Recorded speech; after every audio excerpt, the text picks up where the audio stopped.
In the spring of 1974, in Tillman County, Oklahoma, a 31-year-old woman named Nadine Pruitt walked the length of a dry wash on the southeast corner of her family's 640-acre ration of her family's, and she counted the dead cottonwoods. There were 11 of them. They had died the previous summer when the water table dropped below where their roots could reach, and they had not been replaced, and the wash itself had begun to widen at the edges where the bank was sloughing into the channel during the spring rains. She stood at the far end of the wash for a long time, looking back toward the house, and then she walked to the pickup and drove 40 minutes to Altus, where a man named Delbert Coons ran a small native plant menagerie out of a converted equipment shed on the east side of Tate. And she spent $47 on 200 mesquite seedlings in 4-inch pots. Her brother-in-law, a man named Gary Pruitt, who farmed the adjacent quarter section and had opinions about everything that happened on both sides of the fence line, saw the seedlings in the bed of the pickup when she got home. He asked her what she was going to do with them. She told him she was going to plant them along the dry wash. He laughed. Not a mean laugh exactly, the kind of laugh a man makes when he is certain he is right. And the other person is about to learn something the hard way the story traveled the way all stories travel in small farming counties. From the Pruitt place to the co-op on Highway 183, from the co-op to the lunch counter at Dube's Cafe on Main Street, from Duke's Cafe to the parking lot of the First Baptist Church on Sunday morning. By the time it reached the church parking lot, it had acquired details it did not originally possess. Some people said she'd spent $200 on the seedlings.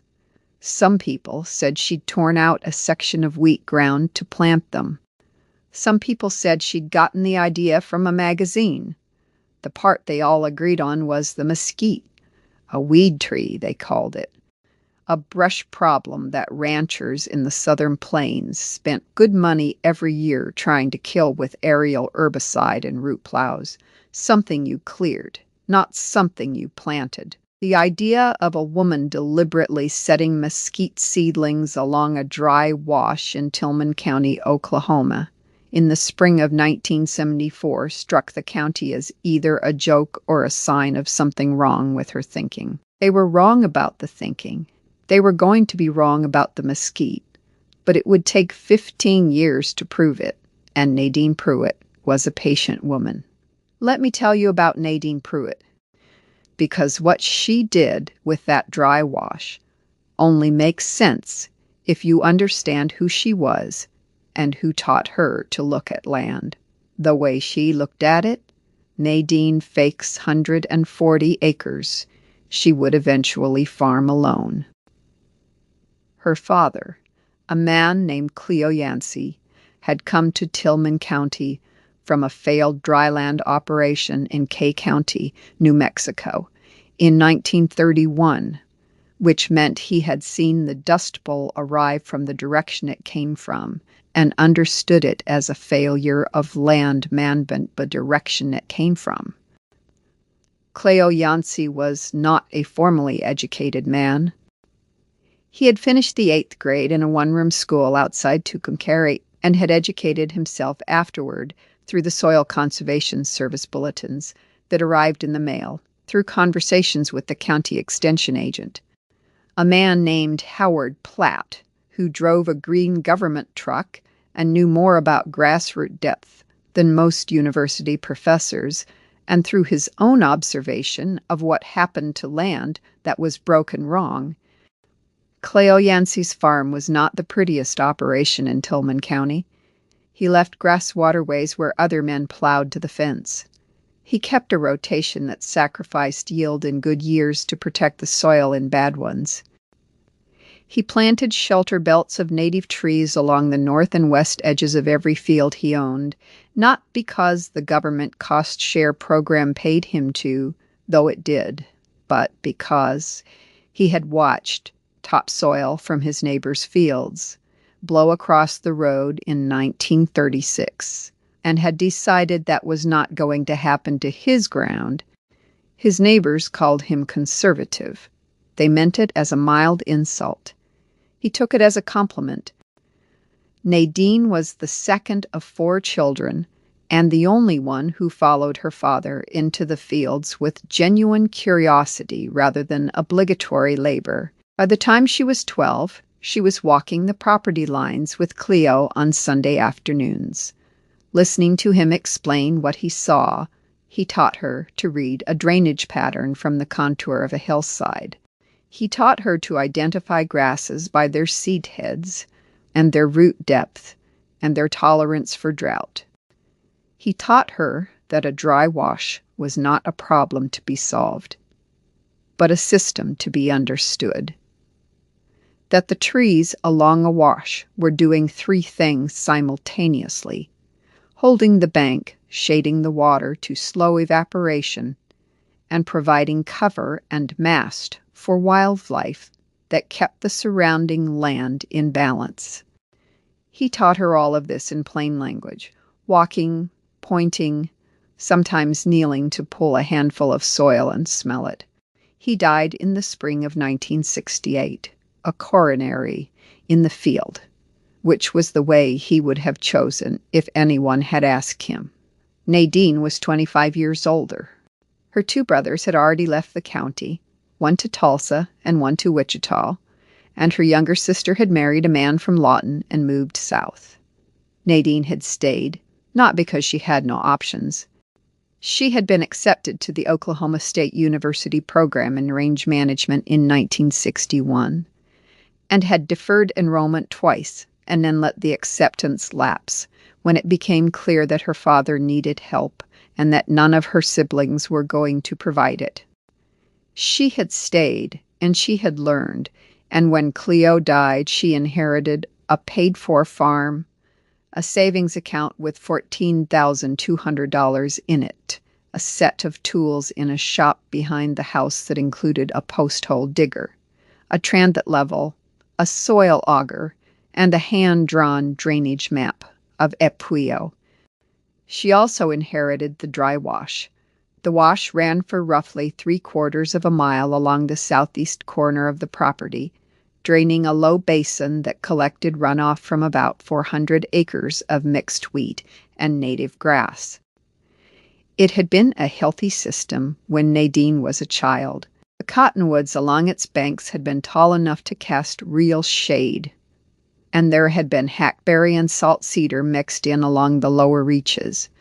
And in wet years, a thin ribbon of water had run in the channel for weeks after a good rain. By the time Nadine took over the farm, the cottonwoods were already struggling. The water table in that part of Tillman County had been dropping since the mid-1950s, drawn down by irrigation wells on the surrounding farms, and the cottonwoods, which needed their roots near water to survive, were dying from the bottom of the wash upward.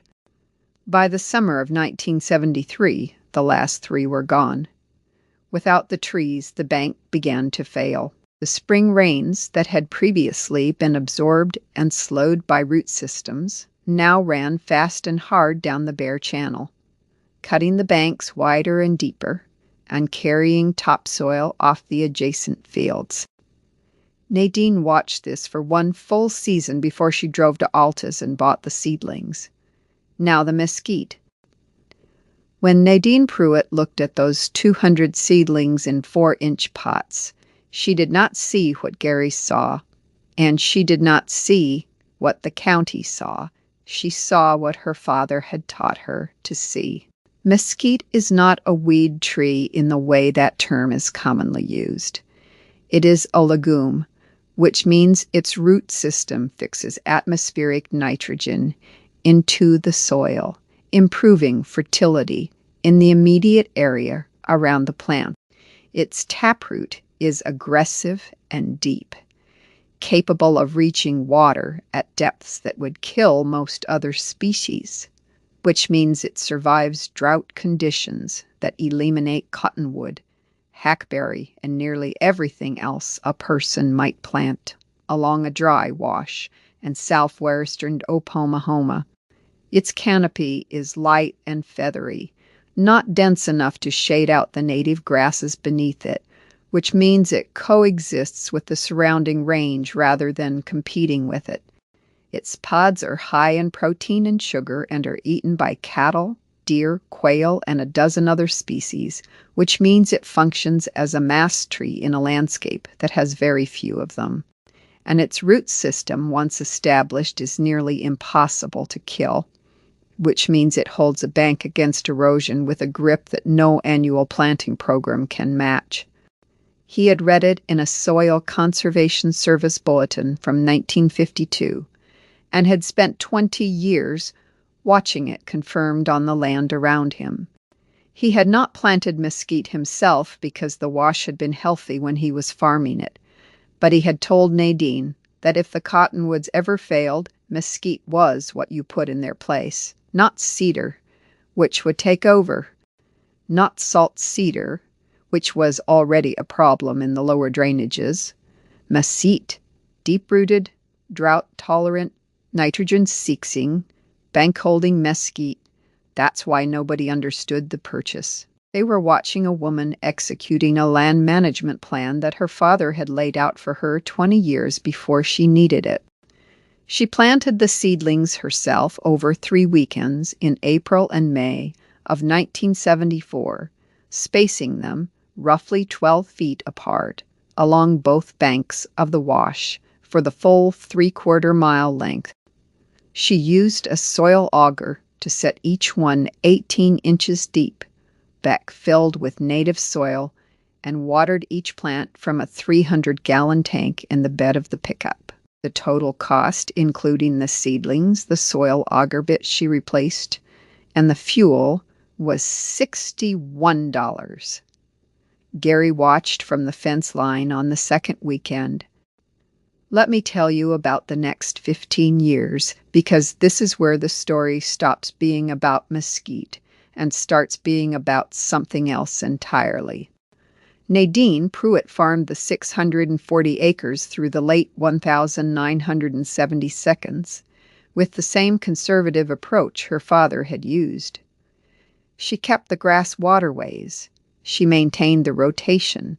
She watched her neighbors install center pivot irrigation systems on credit, drilling wells into the Ogallala Aquifer, and planting cotton and grain sorghum on ground that had been dryland wheat since the 1932. Not because she couldn't borrow the money. The local Production Credit Association office in Frederick would have lent her the money without hesitation. She had a paid-for farm, a clean credit history. She could have had a center pivot system on the ground within 60 days of walking into that office. She did not walk into that office, not because she was afraid of debt in a general way, but because she had done the arithmetic. A center pivot system in 1976 cost between $35,000 and $50,000 installed. Depending on the span, the interest on that loan at prevailing rates added $3,500 to $5,000 to her annual fixed costs. There, before she turned a wheel, the cotton yield premium over dryland wheat in a good year with adequate water might justify that cost. In a drought year, with the pump running harder and the yield falling short, it would not. And the Ogallala, which her father had watched being drawn down since the early 1952, was not a permanent resource. Cleo had told her that too. He had told her the aquifer was finite, and that the men pumping it the hardest were the ones who would run out of it first.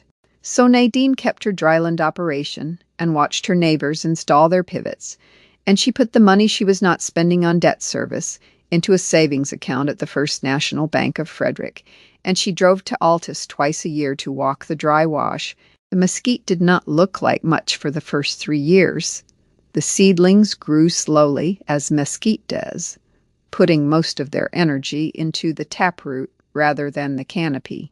By 1977, the tallest plants were about 4 feet high, with their characteristic feathery compound leaves and the beginning of the thorny branch structure that makes mature mesquite nearly impenetrable. The bank had stabilized where the roots had taken hold. The erosion that had been cutting the channel wider every spring had slowed noticeably in the sections where the plants were established. Nadine noted this in the drainage notebook she had inherited from her father and continued in the same format, same column headings, same seasonal observation schedule. By 1980, the mesquite along the wash was 8 to 10 feet tall in most sections, and the bank had not lost a measurable inch in 2 years. The nitrogen the root system was fixing had begun to show in the grass composition on the adjacent slopes, where legume species were increasing in the understory. The quail population on the southeast corner of the farm, which had been declining since the early 1972 as the cottonwoods died, had recovered to levels Nadine had not seen since she was a child. She noted all of this in the drainage notebook. She did not tell Gary. She did not tell anyone. She kept farming, kept saving, and kept watching the wash. By 1983, Nadine had $67,000 in savings. Her farm was paid for. Her equipment was paid for. Her annual operating costs were roughly $28,000, covered by her wheat and cattle revenue, with enough margin to add to savings most years. She had no debt of any kind. Her neighbors were not in the same position. The farm crisis that had been building since the late 1972 was arriving in Tillman County with the particular cruelty that agricultural downturns always carry. It punished the people who had borrowed to expand precisely when the expansion seemed most justified. Interest rates had climbed above 18%. Land values were falling. Commodity prices were dropping. The center pivot systems that had seemed like the future of farming in Tillman County in 1976 were now fixed costs that could not be reduced, attached to loans that could not be refinanced at rates that made sense, producing yields that no longer covered the total bill. Nadine watched 3 neighbors lose their operations between 1982 and 1985. She watched Gary refinance twice and sell his cattle herd to make a payment. She watched the Production Credit Association office in Frederick become a place people drove past without stopping, because stopping meant having a conversation they were not ready to have. Her father had taught her that a neighbor's loss was a community's loss, and she believed it.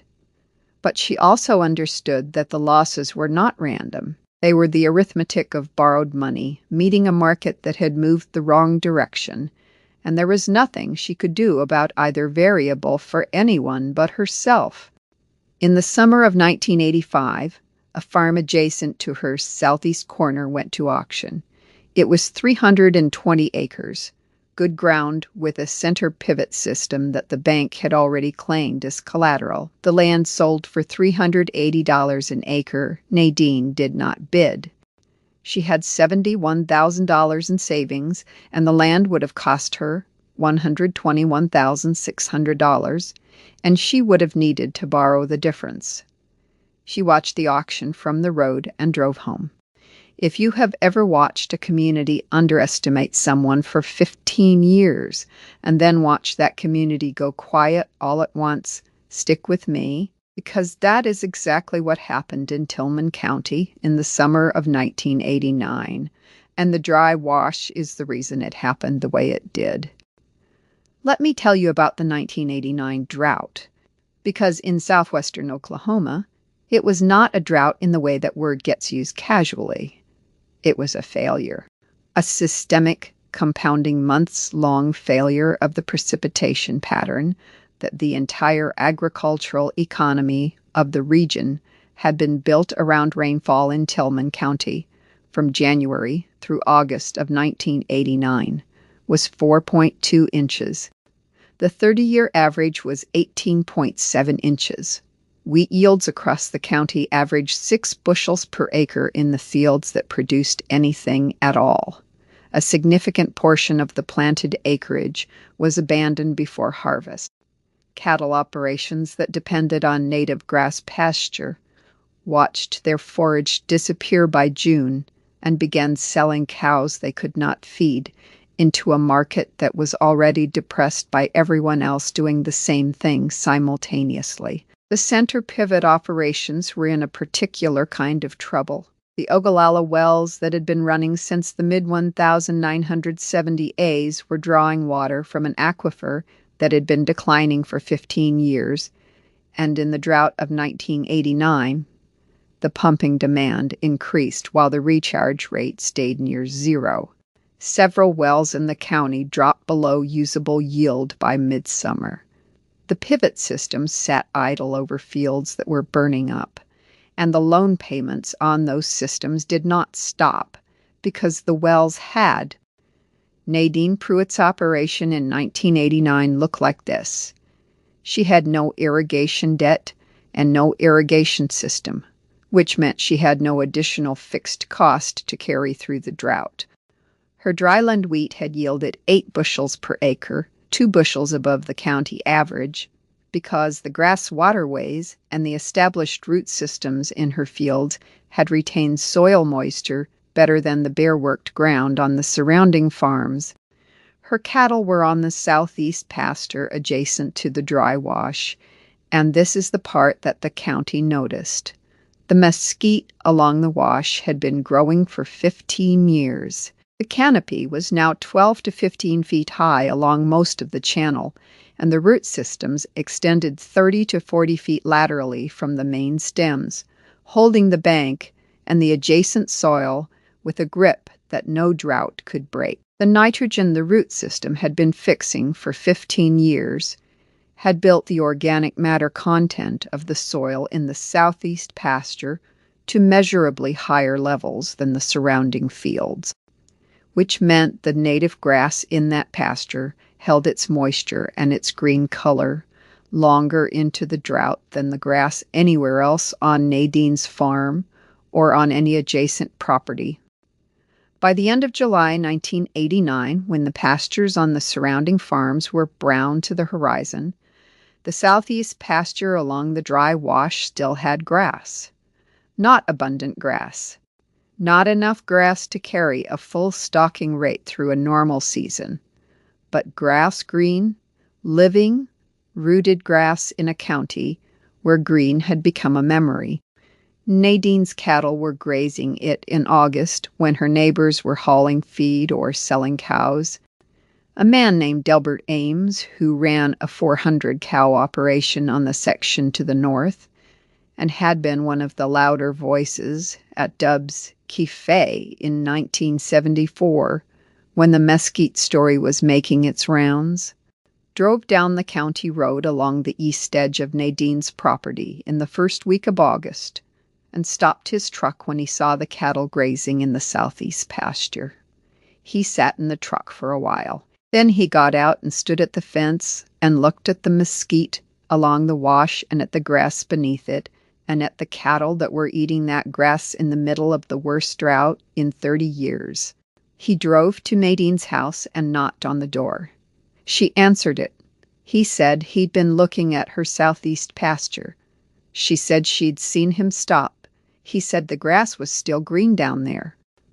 She said it usually held a little longer than the rest. He was quiet for a moment. Then he took his cap off and looked at it and put it back on. He said, "I remember when you planted those trees," he said. "I thought you'd lost your mind."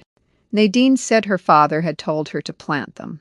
Delbert Ames nodded slowly, the way a man nods when he is rearranging something in his understanding and wants to do it with some dignity.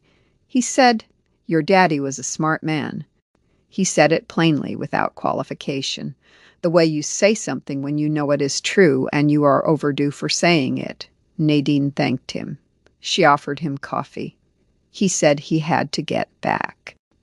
He shook her hand at the door, which was not something that happened routinely between neighbors in Tillman County in 1989, and he drove back up the road.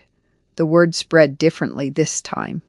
Not from the co-op to the diner to the church parking lot with laughter and embellishment.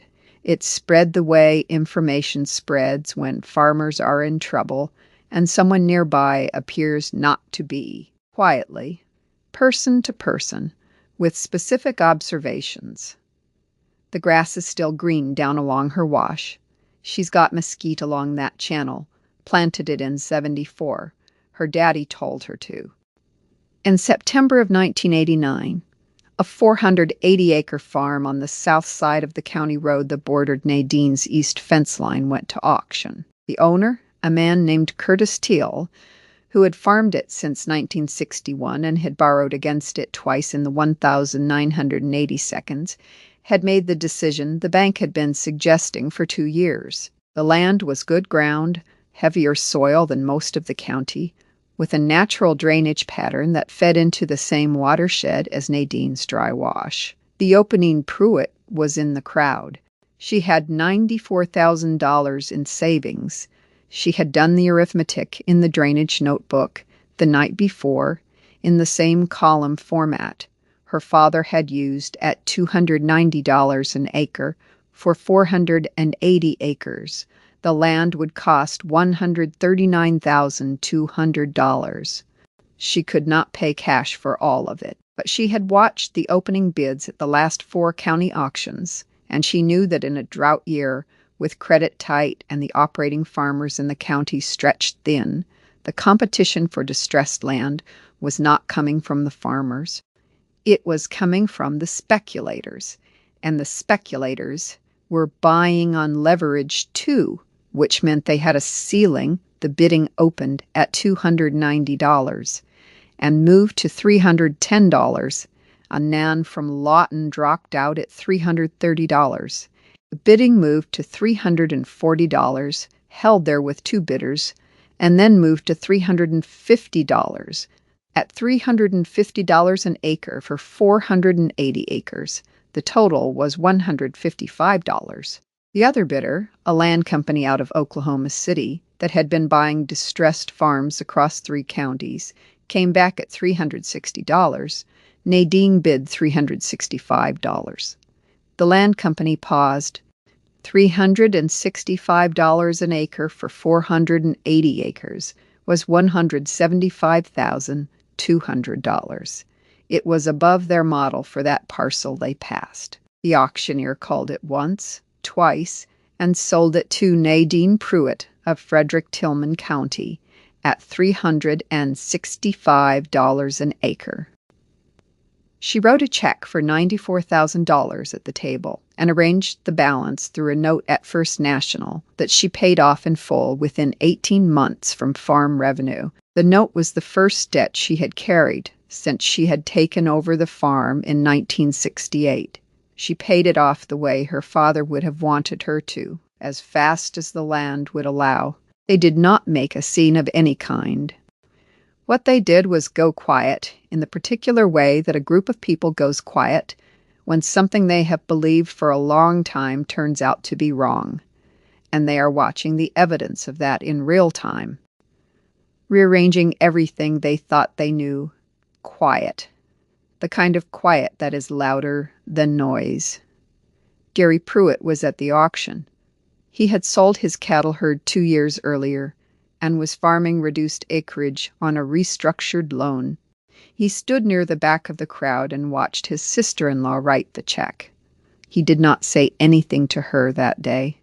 He drove home and he thought about it, and 2 weeks later he came over on a Sunday afternoon and asked if he could walk the dry wash with her. They walked the full 3/4-mile length of it, from the upper drainage to where it flattened out near the southeast corner. The mesquite was 15 years old and fully established, the canopy closing overhead in the lower sections, the bank intact and stable, the grass beneath it the only green thing visible in any direction.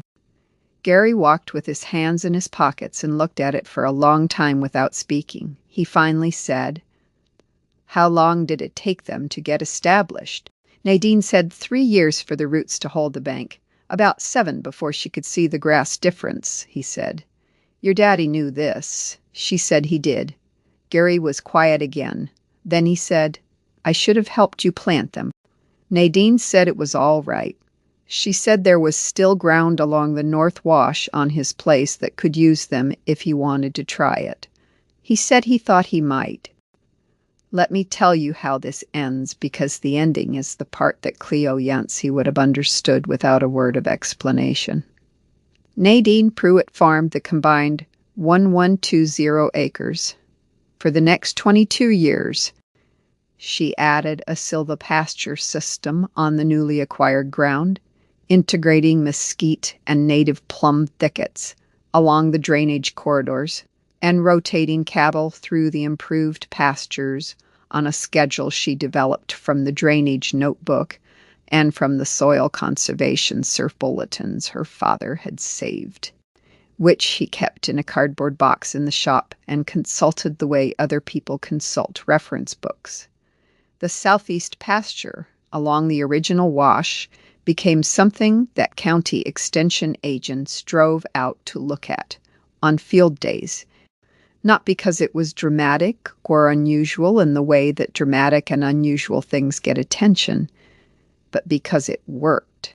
Because in drought years and wet years and average years, the grass along the wash held better than the grass anywhere else in the county, and the cattle that grazed it came off in better condition. And the soil underneath it was building organic matter at a rate that the county extension office measured twice, because they did not believe the first measurement. She never needed to. In 2004, when Nadine was 61 years old, her niece, a 23-year-old woman named Cassie Yancey, who had her great-grandfather's name, and something of his way of looking at land, came back to Frederick after a year at the Panhandle State Agronomy Program. Nadine said yes. She spent the first summer walking the property with Cassie the way Cleo had walked it with her, explaining the drainage patterns and the grass composition, and the reason the mesquite was where it was and not somewhere else. She gave Cassie the drainage notebook and told her to keep it in the same format. In the spring of 2006, Cassie planted 200 mesquite seedlings along the north drainage on the acquired ground. She spaced them 12 feet apart and set them 18 inches deep with a soil auger and watered each one from a tank in the bed of the pickup. The total cost was $58. Nadine watched from the fence line. In 2011, at the Tillman County Soil and Water Conservation District annual meeting in Frederick, Nadine Pruitt gave a short address. She was 68 years old. The room held about 40 people, mostly farmers and extension agents, and a few younger people from the Natural Resources Conservation Service office. Gary Pruitt was there, Delbert Ames was there, older and slower, but present. She stood at the front of the room and spoke for about 4 minutes. She said that, in her experience, the most expensive thing a farmer could do was borrow money to solve a problem that a slower and cheaper solution would also solve, because the borrowed money created a fixed cost that Exludersa didn't. She said that her father had taught her to look at land as a system rather than a production surface, and that looking at it as a system meant accepting that some of the most valuable things you could do for it would not show results for 5 or 7 or 10 years, and that a farming operation with no debt could afford to wait for those results, and an operation carrying payments could not. She said that the mesquite along her dry wash had cost her $61 in 1974 and had saved her cattle at her southeast pasture to a condition that she expected to still be improving when Cassie's children were farming it. She said she did not know what that return on investment calculated out to, but she suspected it was the best $61 she had ever spent. She sat down. The room was quiet for a moment. Then people clapped, not the enthusiastic applause of her performance, but the sustained, considered applause of people who recognized that they had just heard something true, He said he'd been thinking about what she said. He said he thought her daddy would have liked hearing it. Nadine said she thought so too. She drove home on the county road that ran along the east edge of her property, and in the headlights she could see the tops of the mesquite along the dry wash, taller now than they had ever been, the feathery canopy moving slightly in the evening wind, the roots 30 feet down in the dark holding the bank, the way they had been holding it since 1977, the nitrogen still fixing, the grass still building, the whole quiet system still doing what it had been doing for 37 years, without a payment, without a loan, without anyone's permission. Let me ask you something.